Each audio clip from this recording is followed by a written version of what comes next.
The Americans and Baguio City. Baguio visitors and residents alike might wonder why so many streets, parks, and other areas within the city have foreign names, particularly American names. This is because, as the history of Baguio City will reveal, the city was developed by the Americans in the early 20th century when the Philippines was under American colonial rule. The Burnham Park. Burnham Park is the very heart of Baguio City in the Philippines, since it is the central area that makes it most valuable piece of Baguio real estate. So, alam niyo ba na si Daniel Hudson ang isang architect and urban planner ng Burnham Park? So, kagaya sa Manila, ito yung parang park, mother of all parks. Parang Luneta sa Manila. So, yun, tour namin kayo dito.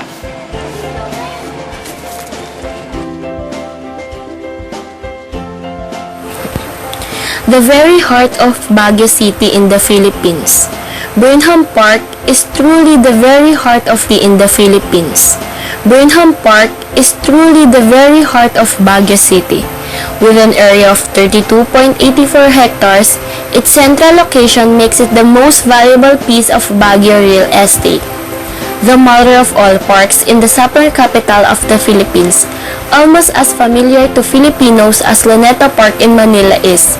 All other developments like the city's business center, Session Road, and Baguio Cathedral City.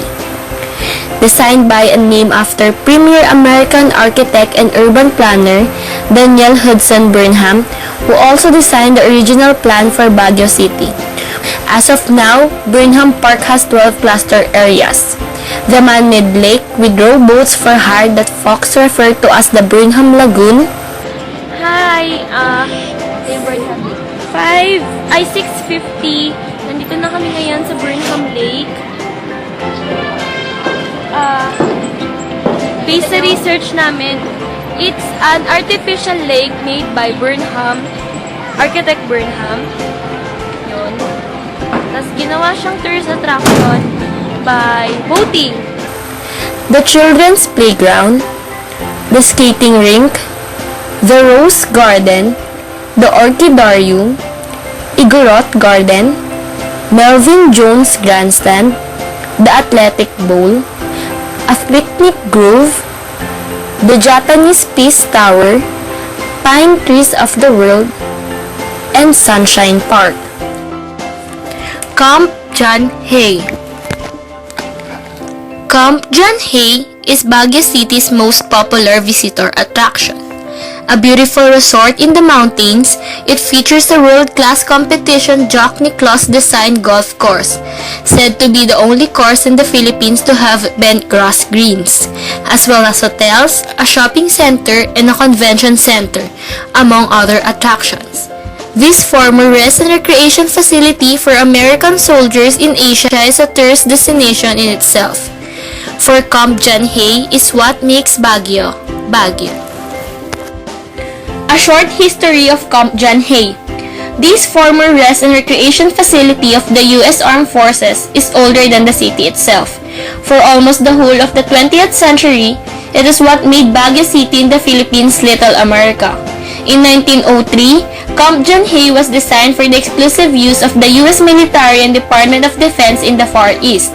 This U.S. base, named after U.S. President Theodore Roosevelt's Secretary of State, was used by the Japanese as a concentration camp for American and British soldiers during World War II.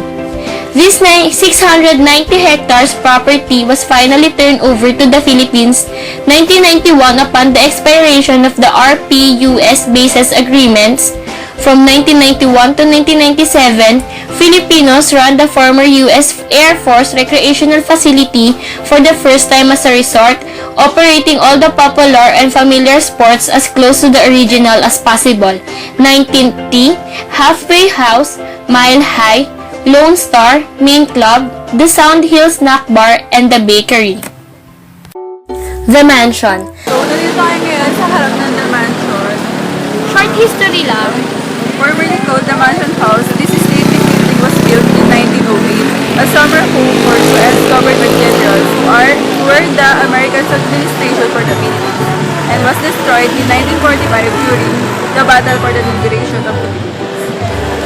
Rival main building and a guest house. The elaborate main gate, made of ornate ironwork, was earlier reported as a replica of one of the main gates at Buckingham Palace in London, which is false. The front gate is still one of the most photographed section of the property. Tourists can visit the Mansion House Museum containing presidential memorabilia.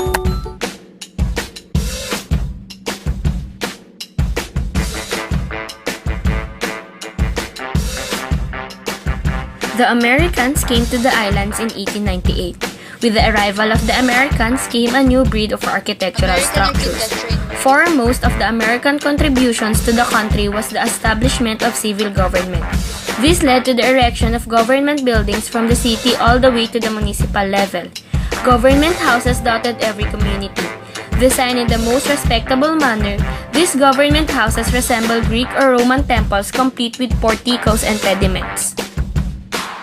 Manila has architecturally significant buildings in a wide range of styles spanning distinct historical and cultural periods. Architectural styles reflect American, Spanish, Chinese, and Malay influences. Architect Daniel Burnham designed the Rizal Park and a number of government buildings. Architects Antonio Toledo and Juan M. Arellano also designed some significant buildings in Manila. Works of Arellano includes Manila Metropolitan Theater and the Manila Central Post Office buildings, while Antonio Toledo designed the Manila City Hall.